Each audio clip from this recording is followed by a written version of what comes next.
ao vivo em cores. Amém. Glória a Deus. E a nossa bola de pilates está aparecendo, mas tudo bem. Quer que muda? Não, deixa aí o cenário.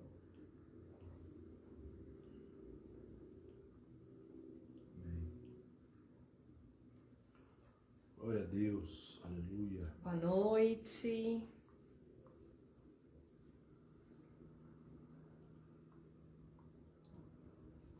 Deus é bom.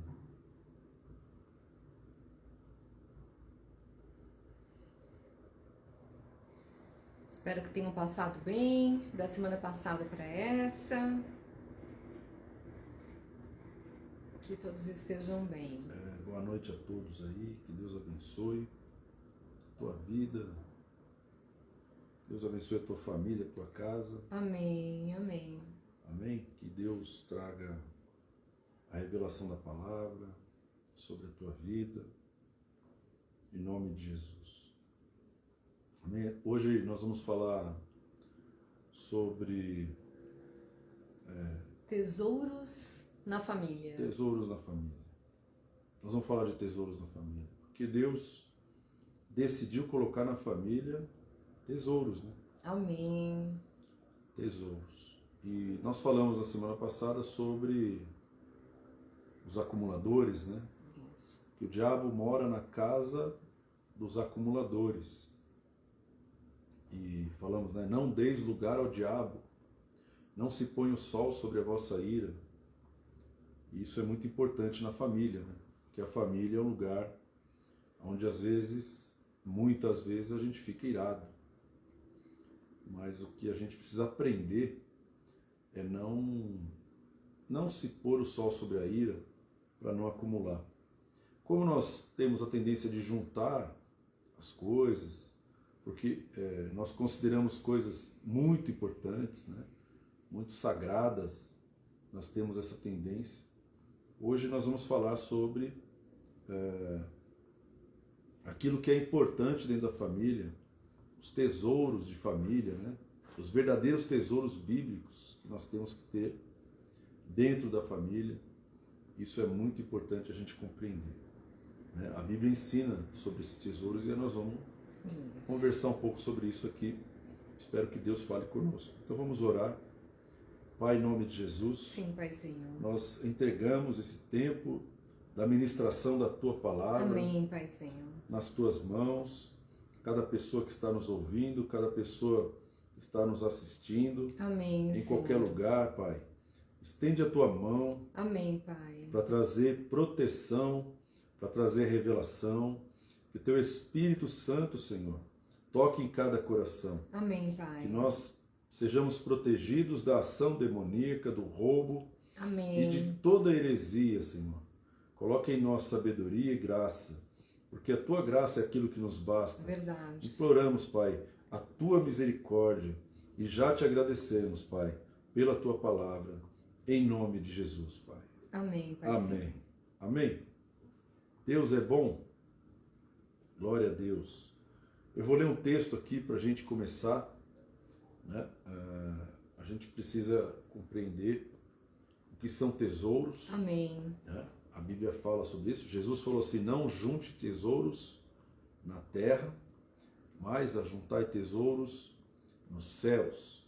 E vamos ver onde estão esses tesouros. Amém. Dentro da família. Amém. Né? Então, Provérbios, capítulo 3, versículo 1 diz assim: filho meu, não te esqueças dos meus ensinos. Amém.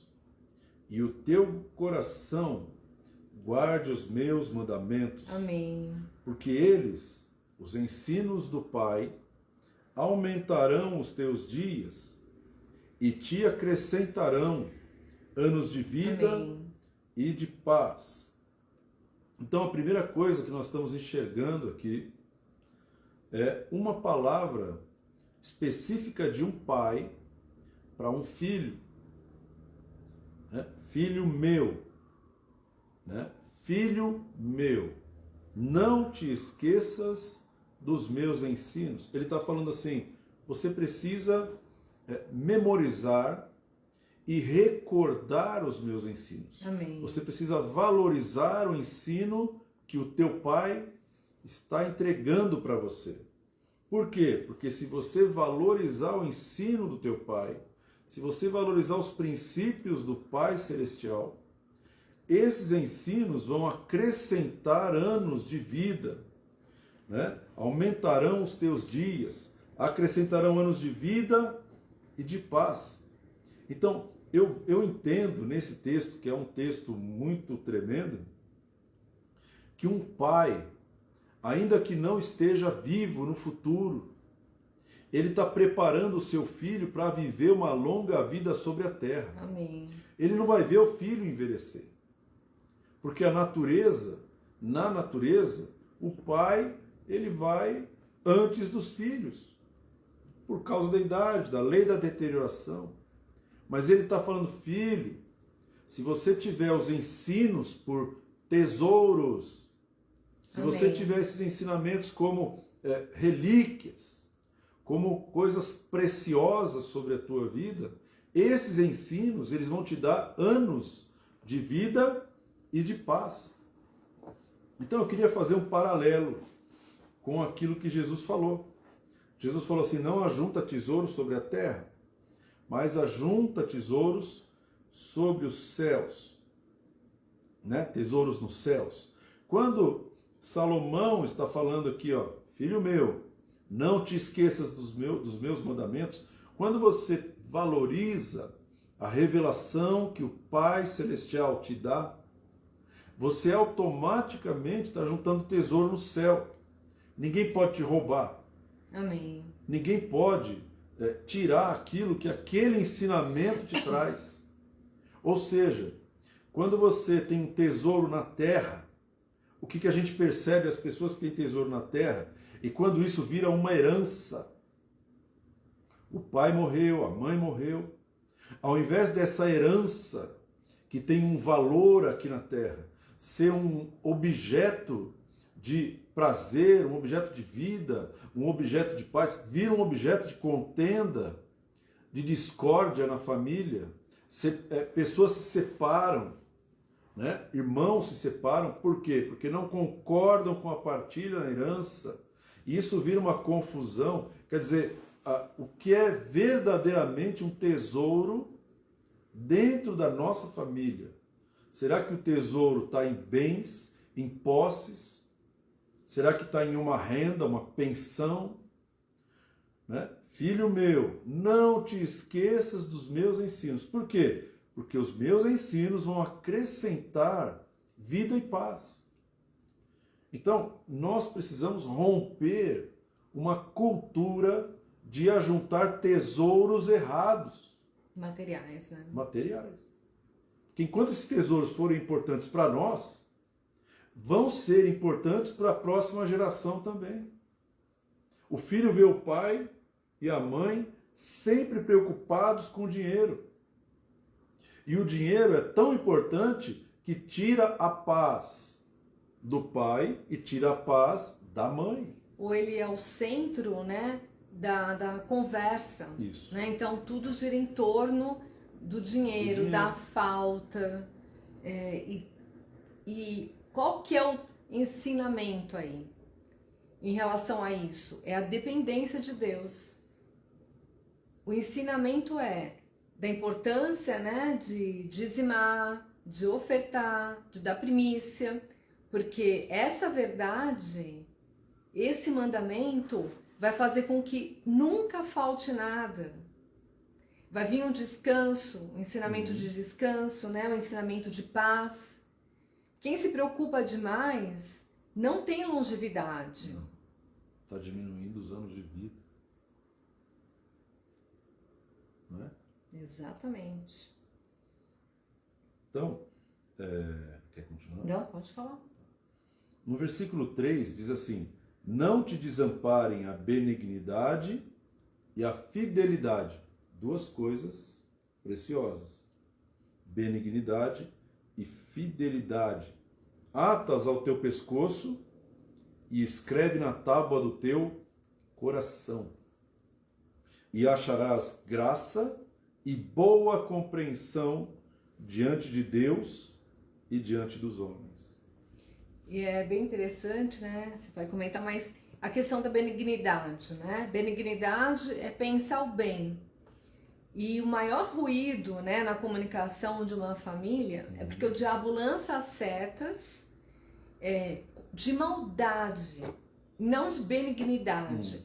Então, assim, o marido atrasa, já vem um pensamento, ele tá adulterando, ele tá saindo com outra, ele tá preferindo os amigos. Aí sabe o que ele foi fazer?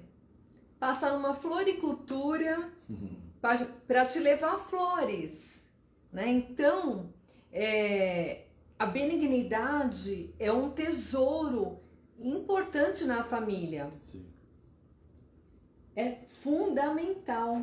Tremendo. Porque senão você vai pensar sempre mal do outro e você vai dar espaço, né? Então a palavra de Deus fala pra gente não dê lugar ao diabo. Então a gente não pode dar lugar ao diabo. Nós temos que ser benignos na nossa casa, né? Então o nosso olhar não pode ser assim, sempre pensando, tá com alguma intenção, tá com algum interesse. Esse tipo de atmosfera no lar, né? Aí não é nem um lar, né?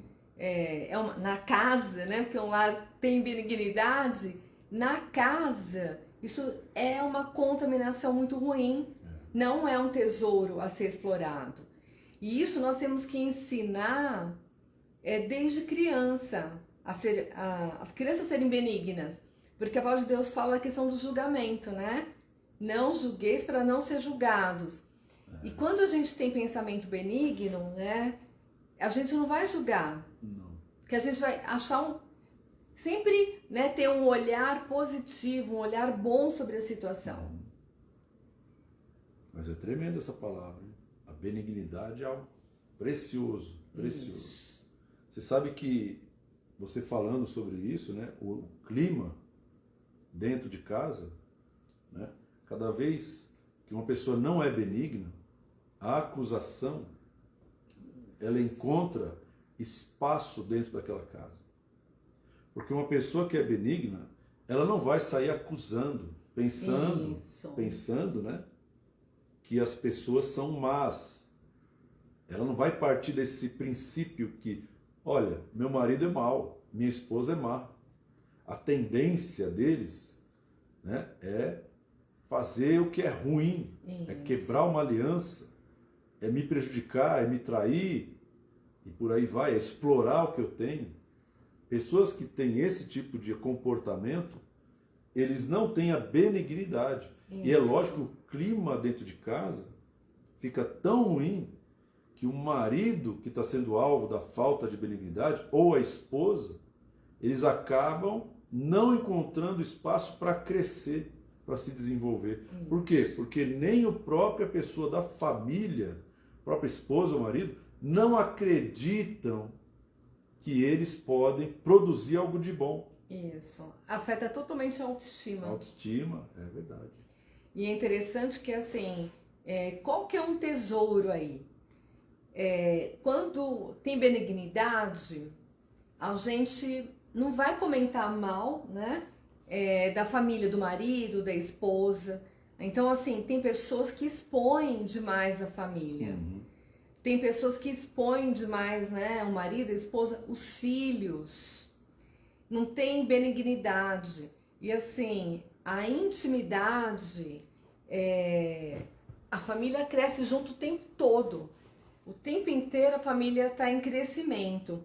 E à medida que a gente tem um olhar negativo, um olhar ruim das pessoas da nossa família, nós vamos fazer comentários inadequados, nós vamos falar para pessoas que nós não devemos, nós vamos expor a família e abrir, né, a porta da casa para que entre, né, ladrão, para que roube o tesouro que é a família. Então, essa questão de ter um olhar benigno, né, sobre os membros da família, independente, né, de como eles sejam, porque todos nós temos oportunidades de melhorias, Sim. Todos nós somos seres humanos, né? Todos nós somos falhos, todos nós temos que aprender todos os dias, crescer todos os dias. Então, esse olhar benigno vai proteger a nossa família. Amém. E o que acontece? Quando a gente fala mal da nossa família para outras pessoas, as pessoas vão ficar com esse registro. E aí, quando tem um acerto na família, o registro que vai ficar é dos pontos ruins. Sim. Exatamente. Vai ficar aquela imagem. Isso. Aquele rótulo. E a família tem tesouros preciosos. E assim, você imagina, irmão, uma pessoa, né, que diz que ama outra pessoa na família. Mas 1 Coríntios 13 diz assim, o amor é benigno. Isso. Olha que forte isso. O amor é benigno. Então não dá para você dizer que você ama alguém se você não está usando a benignidade. Então benignidade é uma essência que define o amor de Deus. Isso. E é interessante essa essência, né? Porque quando Deus criou o homem, o que ele falou? Que era bom. Quando ele, né, colocou o sopro de vida, ele colocou uma parte dele em nós, né? Que é o espírito, né? Nosso espírito, pneuma. Ele soprou. Essa essência foi uma essência de benignidade, porque viu Deus que era bom. Ele colocou aquilo que é bom. Aquilo que é bom. Então, meu querido, ata a benignidade ao teu pescoço. Coloca, amarra no teu pescoço, para que você não perca a benignidade. Você sabe quando uma pessoa não quer perder a chave de uma porta? Por exemplo, você coloca um tesouro dentro de um cofre, aqueles cofres antigos que tem chave. E aí você fecha com a chave, e essa chave te dá acesso àquele tesouro. Para você não perder a chave, o que você faz? Antigamente, algumas pessoas faziam um cordão bem grosso e colocavam a chave por dentro da camisa, aqui da roupa. E ele está falando, faz isso com a benignidade. Porque a benignidade é preciosa. Tanto que em clube, tudo, né, eles dão praticamente, né, cordão, tal, com chave, tudo de armário de vestiário, tudo para que você não perca. Você guarde as coisas, exatamente. Porque assim, é muito difícil alguma coisa ser arrancada do seu pescoço. Então, só para terminar a benignidade, senão a gente vai falar só sobre isso, mas quando as pessoas se casam, quando a gente casa, a gente olha para outra pessoa e a gente só tem um olhar benigno. Você já percebeu isso? Isso é tão verdade que as outras pessoas que estão ao redor tentam te avisar. Cuidado, você está vendo de uma maneira errada, você está apaixonado, está apaixonada. Então você só vê o que é bom. E isso é benignidade. Você só vê o que é bom. A mulher olha para aquele homem e fala assim, não, esse homem é capaz de me produzir segurança e com ele eu acredito que ele vai conduzir a nossa vida para um crescimento, para uma conquista, para uma vida em família. Isso é benignidade. Mas isso é quando estão namorando, quando estão noivando. Essa essência está presente ali. E aí a pessoa se casa. E a Bíblia está falando, meu filho, guarda a benignidade, ata no seu pescoço. Então o casamento, o que acontece? As pessoas vão vivendo, e de repente o olhar que ela tem para outra pessoa, para o seu cônjuge agora, vai se perdendo a benignidade e a pessoa já não acredita no potencial do marido, no potencial da esposa. Então só vê os defeitos e aí o casamento vai se deteriorando. Isso causa mágoas, né? As pessoas que estão fora agora estão olhando para a sua esposa e vendo qualidades que você não vê. Antes as pessoas olhavam e viam os defeitos e falavam, precisa tomar Pontos cuidado. de melhoria. Agora estão olhando e falam assim, nossa, você está bem casado. Mas você não enxerga isso. Por quê? Porque você perdeu aquilo que era mais precioso, que era a benignidade. Então, volte a ter benignidade. Olhe para sua esposa como Deus olha para ela. Olhe para o seu marido como Deus olha para ele. E você vai ver que você casou com uma pessoa muito melhor do que você imagina. E assim, a benignidade gera salvação. Jesus na cruz, ele poderia olhar, né, pro lado direito e lado esquerdo, para aqueles bandidos, homicidas e tudo mais, e não ter um olhar de benignidade. Ter um olhar e falar assim, não merece. Mas, na hora que um deles, né, fala assim, né, eu quero estar com você aí, Jesus teve um olhar de benignidade, ele não teve um olhar de julgamento, um olhar de falar assim, não, é merecedor de estar nessa cruz, é merecedor de morrer. Foi um olhar benigno e salvou a vida dele. Então, o olhar de benignidade pode salvar relacionamentos, salvar famílias, salvar filhos. É isso aí mesmo. E proteger a aliança. Então, se você olha para alguém que você tem aliança e você já não vê nada de bom, a sua tendência, irmão, é sair fora dessa aliança. E aí, fala lá, né? Não te desamparem a benignidade e a fidelidade. Exato. Porque o que acontece? A benignidade é como se fosse um suporte para a fidelidade. Porque à medida que eu olho e vejo, né, o que tem de bom no meu parceiro, no meu cônjuge, qual que é a tendência de eu ser infiel? Pequena. Mínimo. Eu vou perder algo que eu acho que é precioso? Que é um tesouro? Então, na hora de você escolher, essa benignidade vai proteger a aliança. Isso. De fidelidade. Porque quando ele fala de fidelidade, ele está falando, não é simplesmente uma lealdade humana. Porque nós, seres humanos, não conseguimos manter a aliança, meu irmão. A nossa raiz humana, ela está calçada em cima de alianças quebradas. Nós nascemos em pecado. O que é pecado?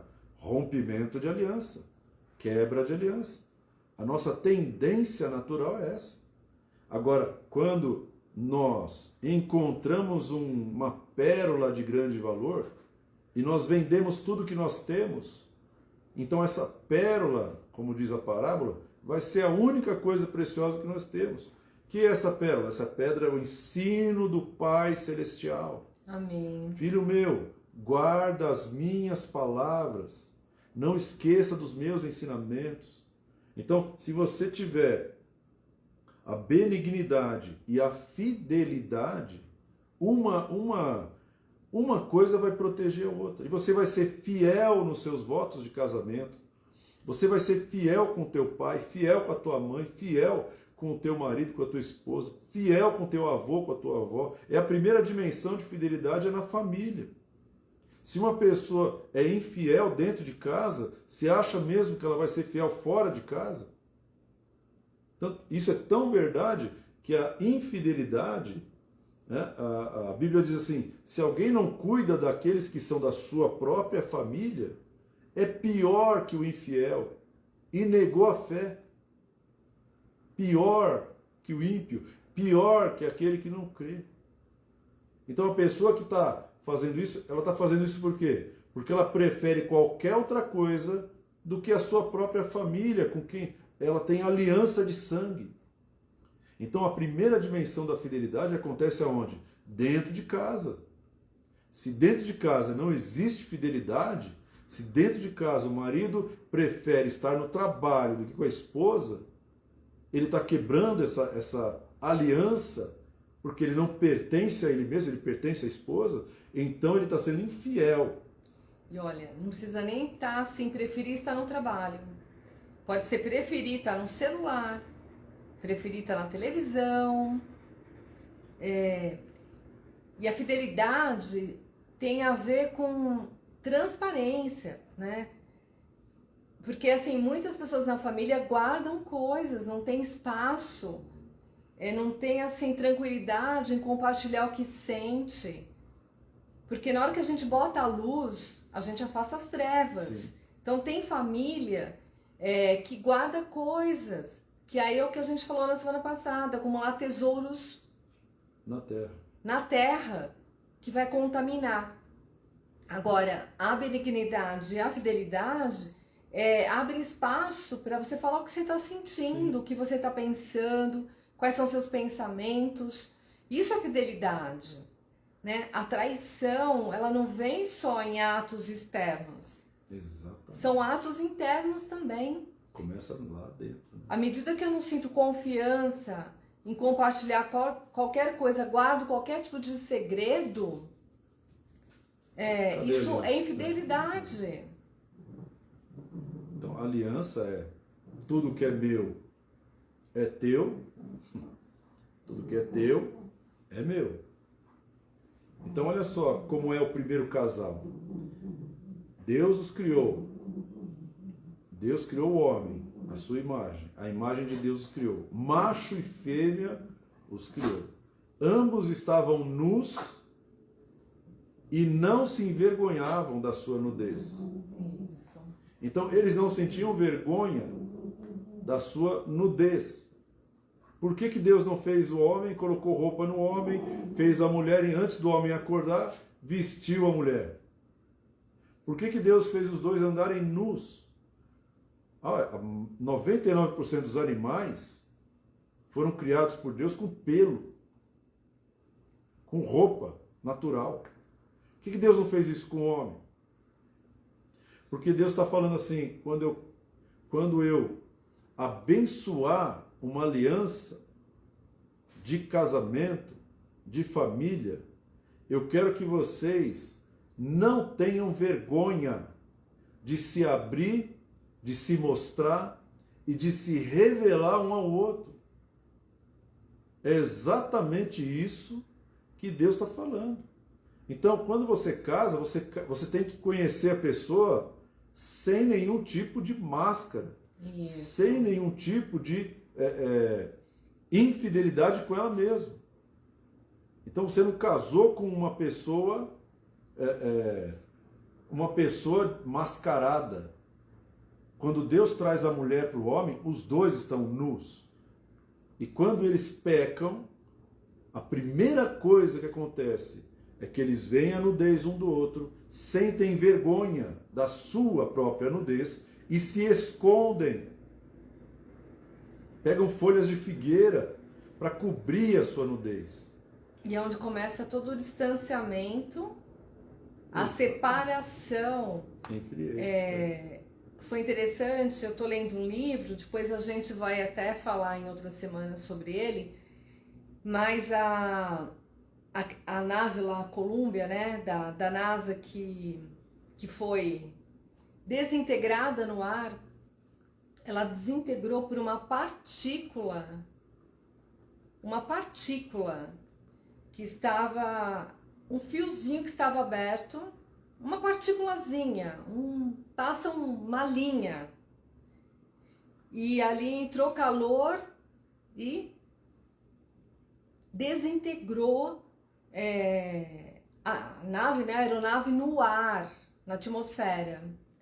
Então, assim, uma partícula, algo de nada. Então, à medida que a gente vai escondendo, vai omitindo coisas, vai acumulando o que não deve, vai, né, fazendo uma partícula, vai abrindo um distanciamento e daqui a pouco desintegra a família. A fidelidade, ela serve para quê? Para manter a aliança. Isso. Agora, quando a fidelidade não está escrita no coração, veja bem, a fidelidade é uma coisa, a aliança é outra. A aliança é uma coisa, fidelidade é outra. Aliança eu faço com outra pessoa. Fidelidade é uma característica que eu preciso adquirir de Deus. É um fruto do Espírito, É um né? fruto do Espírito. Eu não tenho isso, mas o Espírito tem. Eu não sou assim, mas o Espírito tem. Então, eu preciso do Espírito Santo para desenvolver, para poder gerar em mim um caráter de fidelidade. Por isso, quando ele fala, você tem que atar no seu pescoço a fidelidade e a benignidade e escrever na tábua do seu coração. Você não faz isso sem o Espírito. Eu não faço isso sem o Espírito. Não vem de mim. Não é algo que eu possa fazer por mim mesmo. Então, eu preciso me submeter ao Espírito para que o Espírito possa tratar o meu caráter infiel, um caráter maligno. E às vezes são nas pequenas coisas, né? São pequenas coisas, né? Às vezes o marido, a mulher gasta demais, a mulher esconde as coisas do marido, esconde uma roupa, esconde uma bijuteria. E vai usar quando? Vai usar, sabe, uso escondido, né? Então compra um anel lá que o marido não queria, aí chega em casa, tira o anel correndo. É assim, são em pequenas ações que essa brecha, né? Essa pequena brecha vai surgindo de virar, né? Um rompimento muito maior. Esse é o tipo de coisa que Jesus falou assim, aquele que é infiel no pouco, É verdade. é infiel no muito. Aquele que é fiel no pouco, é fiel no muito. Então, quando uma pessoa é infiel nas pequenas coisas, que de repente não tem nada a ver, não espere que ela seja fiel nas grandes coisas.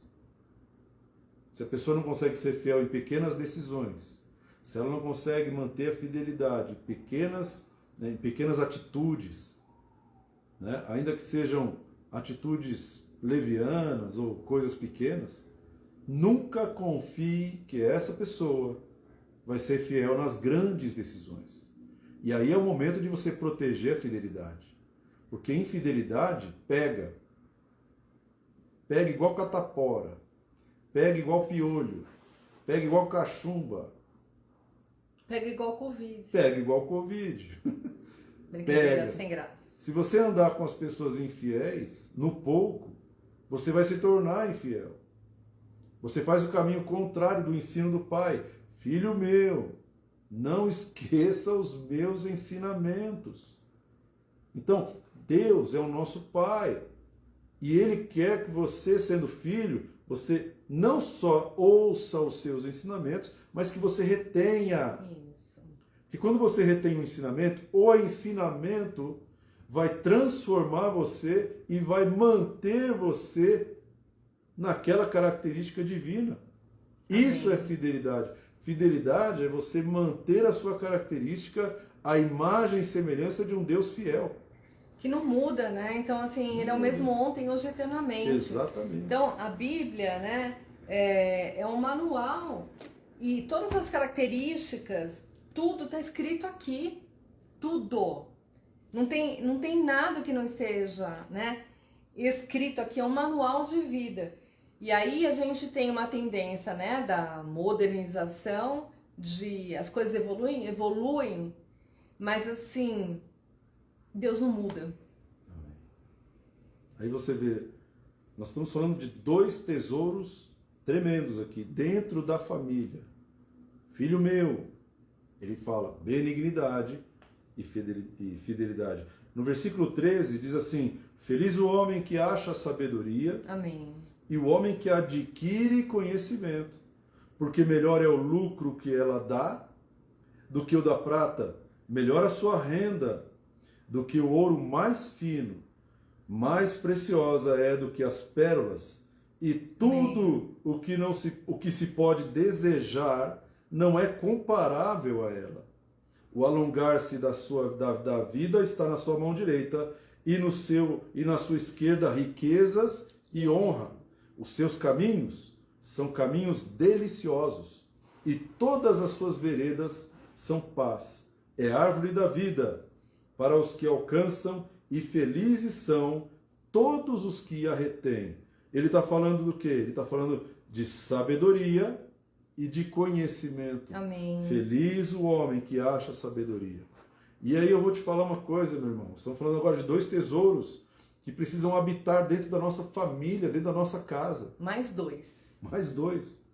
E é a sabedoria.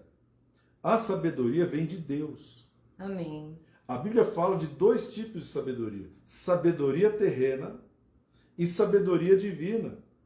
A sabedoria terrena é uma sabedoria terrena, mas ela também é animal e ela é diabólica. Isso significa que toda a sabedoria desse planeta, todos os grandes pensadores, gurus, líderes, guias, pessoas que têm aí um cérebro, né? Sociólogos, pensadores, escritores, pessoas que não têm o Espírito de Deus e que estão escrevendo livros que estão arrastando multidões em suas doutrinas e teorias, são pessoas que são movidas por demônios, chama guerra espiritual nível oculto. Essa guerra espiritual, ela acontece de maneira oculta, ou seja, é uma guerra de ensinos, é uma guerra de sabedorias, é uma guerra de doutrinas, uma guerra de conhecimentos. Essa guerra não acontece de maneira totalmente aparente, explícita. Não são pessoas caindo endemoniadas. Não, é uma batalha dentro da família. Por quê? Porque a sabedoria, ela precisa não só ser achada, mas ela tem que ser retida. Então, quando a Bíblia fala em Tiago, se alguém tem falta de sabedoria, peça essa sabedoria para Deus. Por quê? Porque Ele dá a todos liberalmente, Amém. Gratuitamente. Deus não censura quem busca por sabedoria. E a Bíblia fala, Tiago fala, e ser-lhe-á dada. E vai ser dada a sabedoria. Agora, como tem sido o nosso pedido para Deus? Senhor, eu quero sabedoria. Ou, Senhor, eu quero pagar minhas contas. O que a palavra está dizendo aqui, que existe uma preciosidade na sabedoria tal, que é melhor do que o lucro, melhor do que a prata, melhor a sua renda que o ouro, melhor que pérolas, e sobre tudo que você pode desejar. Ou comparar. Não dá para comparar com a sabedoria. Meu querido, quando você põe sabedoria no coração, todo o resto perde a graça. É exatamente assim que acontece. Você vai entender que você adquiriu sabedoria quando o dinheiro perdeu a graça, quando os bens terrenos perderam a graça, quando uma carreira perde a graça, quando você só pensa naquilo. Aquilo acorda com você e vai dormir com você. E a sabedoria, né? Eu lembrei até de uma situação. A sabedoria, ela nos dá livramento em situações difíceis. Eu lembro quando era criança, a gente passou muitas dificuldades. E a minha mãe, talvez eu já tenha contado em alguma live, mas agora ela se encaixa também nessa situação. Ela, quando descascava batata, ela guardava, né, a casquinha de batata, ela lavava, deixava secar e colocava num saquinho no congelador. Quando não tinha mistura, porque não tinha dinheiro para mistura, ela fazia do dia, né, da casquinha da batata um evento, como se fosse a melhor coisa do mundo e não como se fosse uma dificuldade. Então, assim, uma sabedoria humana. Não, uma sabedoria divina, porque o que acontecia? Minha mãe não colocava a gente contra o meu pai. Tipo, pai, né, não tem mistura, né, teu pai não está trazendo dinheiro para comprar isso. Não ficava amaldiçoando, não sendo benigna. Né? Quando a gente pensa nos tesouros, são tesouros que acumulam. Não é para ser assim, ó, uma hora você é benigno, uma hora você é sábio. Não, é ser benigno, né? É atuar com entendimento, é atuar com fidelidade, é atuar com sabedoria, é somado tudo isso.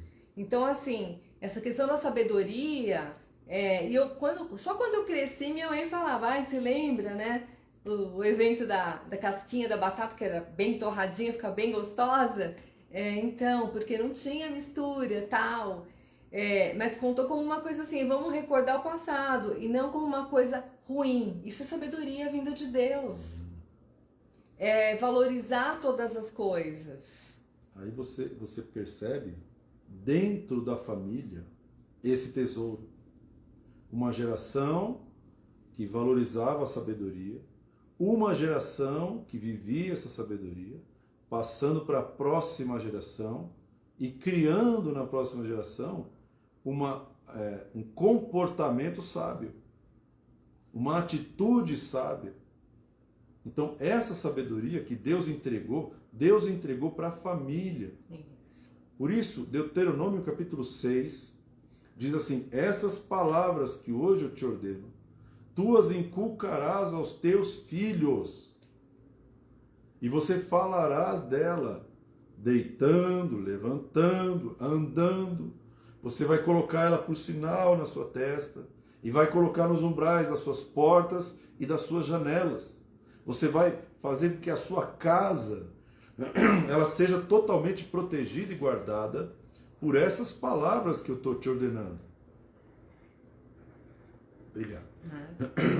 Então, como que nós estamos guardando a sabedoria de Deus? Ou será que a gente está desprezando a sabedoria de Deus, sabedoria do nosso Pai, e por isso nós estamos valorizando aquilo que não tem valor? Valorizando aquilo que é perecível, aquilo que é corruptível, aquilo que vai passar. O mundo, o sistema desse mundo, não age na sabedoria de Deus. De jeito algum. Tanto é que Coríntios fala assim: nenhum dos poderosos desse século conheceu a sabedoria de Deus. E olha só como Deus age com seus filhos. Ele valoriza a sabedoria e ele fala assim: filho, eu vou te contar segredos. Eu vou te contar porque você é meu filho. Eu vou te contar segredos. Vai ser uma revelação. Então, se você tiver essa revelação, você vai ser bem-sucedido. Mas o teu sucesso não é maior do que a revelação. A revelação é a sua cultura, independente do que você tem. Independente do sucesso que você alcança. Então a revelação, ela tem vida própria. A revelação não depende de mim e não depende de você. A revelação, ela depende de Deus, que mantém a revelação. Céus e terra passarão, mas as minhas palavras jamais passarão. Agora, nós dependemos da revelação. Não dependemos do fruto da revelação. A revelação te trouxe prosperidade, você não depende dessa prosperidade. Você continua dependendo da revelação. Isso. A revelação te trouxe uma casa, você não está seguro na casa, você está seguro por causa da revelação. Então escreve a revelação nos umbrais da porta da tua casa. Amém, amém. Por quê? Porque a casa sem a revelação, ela fica frágil. Então você valoriza quanto a sua casa em detrimento da revelação. Será que a gente está valorizando aquilo que Deus fala, aquilo que o papai está falando para nós? Por isso Jesus falava assim para os seus discípulos: olha, eu vou contar segredos para vocês. Eu vou contar segredos, porque vocês, tudo que o Pai fala para mim, eu vos tenho dado a conhecer. Amém. Então, valoriza. Teve uma vez, João capítulo 6, que o apóstolo Pedro, ele estava ali com Jesus. Jesus começa a falar de revelação. Se vocês não comerem a minha carne e não beberem o meu sangue, vocês não têm parte comigo, porque a minha carne é comida, o meu sangue é verdadeiramente bebida. E as pessoas não tinham a revelação do que Jesus estava dizendo. E eles começaram a sair, eles começaram a abandonar Jesus. Mas de repente Jesus fala assim: olha, eu não sou canibal. As palavras que eu vos disse são espírito e vida. Agora, eu fico impressionado com a atitude de Pedro, lá no final do capítulo 6 de João. Jesus vira para Pedro, vira para os apóstolos e fala assim: vocês não querem ir embora também? Vocês também já não querem me abandonar também, não querem deixar também, né? Jesus está fazendo o quê? Colocando à prova o coração daqueles apóstolos, para saber o seguinte: será que eles têm um tesouro no lugar certo? O coração deles está no tesouro correto? E Pedro vira para Jesus e fala assim: para onde iríamos nós? Só tu tens o quê? Palavras de vida eterna. Eu valorizo tanto a revelação, que eu não vou sair perto do Senhor. Então eu vou reter a revelação. Eu não largo a palavra, eu não largo o Senhor, eu não largo o meu Pai Celestial, eu não solto. Então, essa questão da sabedoria, a sabedoria na Bíblia, ela é personificada. Isso. Ela é uma pessoa. Ela não é simplesmente uma característica. Diferente da benignidade, é a sabedoria. Eu acredito, né? Não tenho, né, certeza, não está escrito claramente na Bíblia, mas eu acredito que a sabedoria é o Espírito. Amém. Porque existe o Espírito de sabedoria. Dos 7 Espíritos de Deus, Espírito de sabedoria. Então, o Espírito de sabedoria é uma pessoa. Não é uma característica, é uma pessoa. É ele que vai dar a revelação, né? O Espírito Santo ali. É ele que vai te entregar. Não está em nós, irmão. Não está em nós. Eu não sou sábio. O Espírito, se eu encontrar esse Espírito e retiver esse Espírito, eu vou ter essa sabedoria que não é minha. E eu vou ser portador de uma sabedoria que não é minha. Isso. Mas eu sou o quê? Eu sou pecador, eu sou falho. Eu não sou sábio. Eu sou terrível. Até porque, assim, se a palavra de Deus fala que o nosso coração é enganoso, como que a gente vai ter sabedoria? A sabedoria é a certeza. Sabedoria é a verdade. Quando o nosso coração é enganoso, né? Porque o nosso coração o como que a gente vai ter sabedoria? O que a gente tem é engano. Então a gente precisa da sabedoria, precisa da verdade. Exatamente. Tiago fala assim que a sabedoria que vem do alto, primeiramente ela é pura. Amém, amém. Depois ela é tratável. A sabedoria é tratável.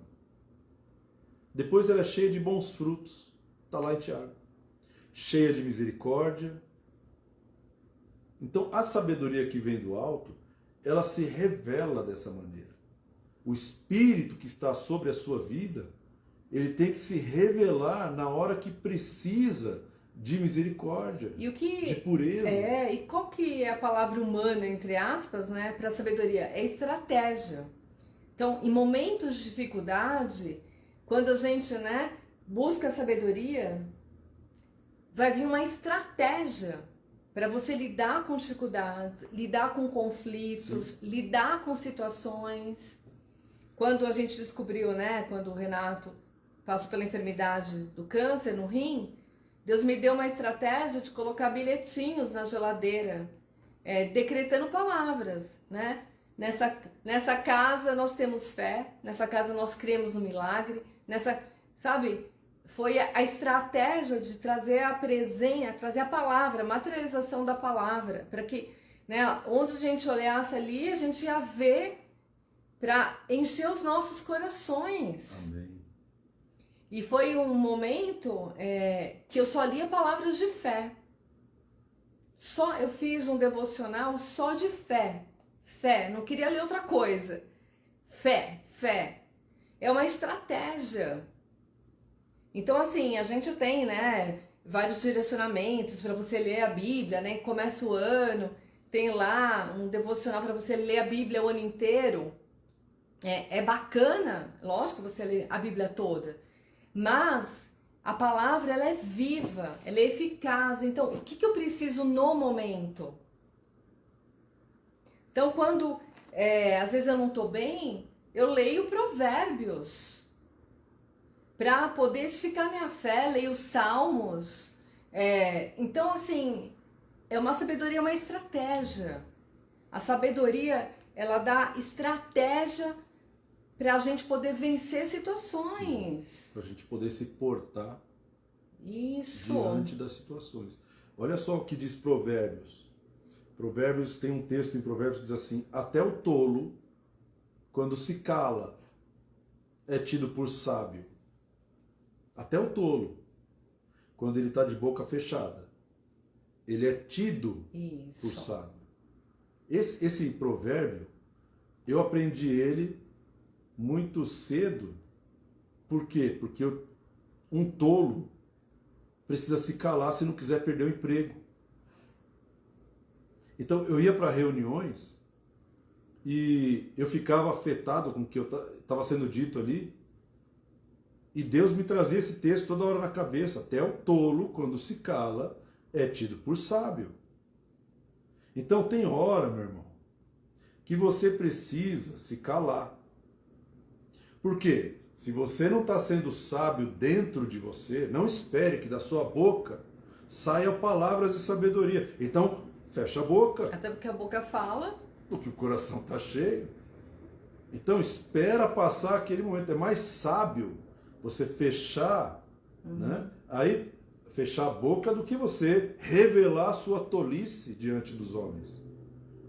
Revelar o quão vazio você é de um conteúdo de sabedoria. E eu lembro de uma reunião que estava uma discussão total. Eu nunca vi uma reunião daquela, todo mundo falando, né?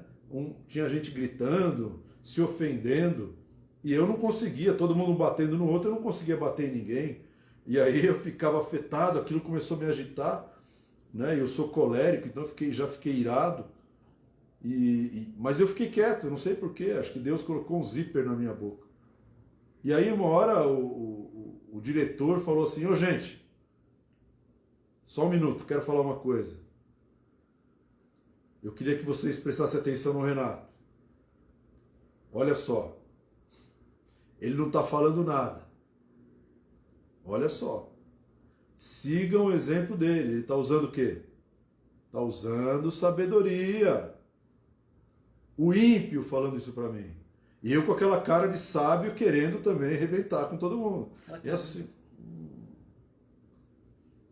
Então, meu querido, se você achar a sabedoria, não jogue ela fora. Amém.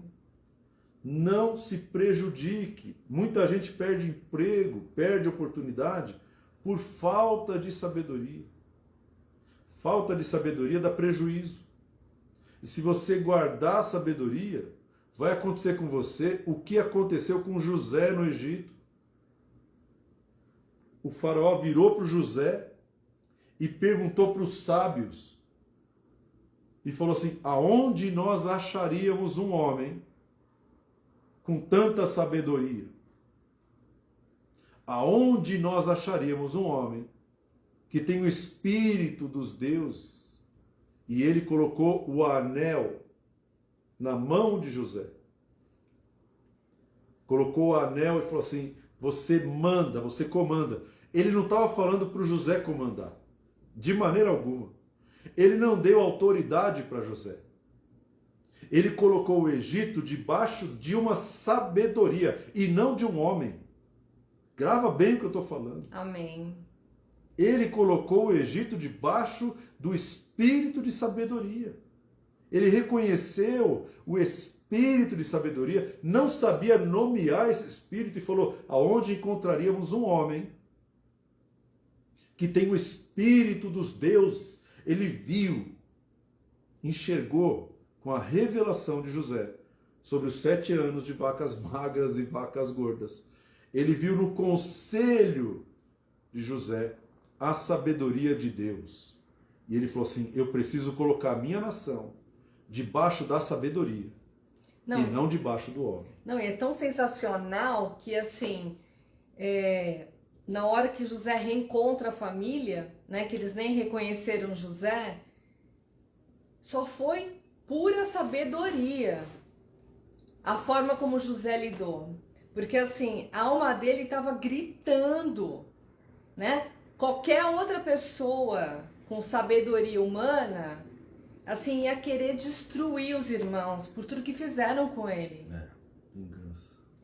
Mas não, ele foi sábio na forma como ele conduziu toda a situação para poder resgatar, restaurar a família ali. Amém. Mesmo no momento que a alma dele estava... É uma luta. A Bíblia diz que José entrou na sua recâmara e chorou. Ele chorou tão alto. E eu acredito que José estava chorando porque o espírito de sabedoria não deixou que ele fizesse O que ele gostaria de o fazer. que ele queria fazer. E ele queria fazer aquilo durante muito tempo. Quando chegou a oportunidade de se vingar, porque a nossa alma é assim. Nós queremos olho por olho e dente por dente. O mundo dá muita volta, irmão. Um dia você vai estar na minha mão. É assim que a gente pensa. Mas a sabedoria de Deus não é assim. Então José chorou, mas ele se submeteu ao espírito de sabedoria. E ele pagou o mal que ele tinha recebido com o bem. E ele saiu da recâmara com uma estratégia. Ele fez algo ali que restaurou a comunhão familiar. Isso. Por isso, filho meu, guarda os ensinos. Amém. Papai do céu está falando com a gente. Então grava o que Papai do céu está falando. Então, quais são os tesouros que a gente compartilhou hoje? Ensino, fidelidade, benignidade, fidelidade, E sabedoria. São tesouros que estão na sua família. Esse você pode acumular. Esse você pode acumular. E você pode ensinar o teu filho a valorizar esses tesouros. Porque se você fizer isso, meu irmão, você está destinando o teu filho a ter uma vida longa Isso. e uma vida próspera. Uma vida cheia de paz e de alegria. Isso. Né? O teu filho não vai viver poucos dias. Teu filho vai ter consciência do que ele está fazendo. Por quê? Porque você está transferindo um espírito de sabedoria, a benignidade. Você está transferindo um legado que vai gerar bênção sobre a vida dele. Amém, meu querido? Então, vamos orar? Vamos. Quer falar mais alguma coisa, pastor? Não, por hoje é só. Amém. Na semana que vem a gente vai falar mais de alguns tesouros, né? Alguns tesouros aí que a gente precisa encontrar na palavra de Deus. Para que a nossa família seja Uma bênção. e nenhuma brechinha entre nela. Amém. Pai, em nome de Jesus, Sim, Paizinho. nós te agradecemos e te louvamos Sim, Pai. pela tua misericórdia, Senhor. Sim, Pai. Porque só a tua misericórdia na nossa vida. É verdade. Te Pai. agradecemos, Pai, porque o Senhor nos ama tanto que o Senhor nos deu acesso à tua sabedoria, nos deu acesso aos teus ensinos e à tua palavra.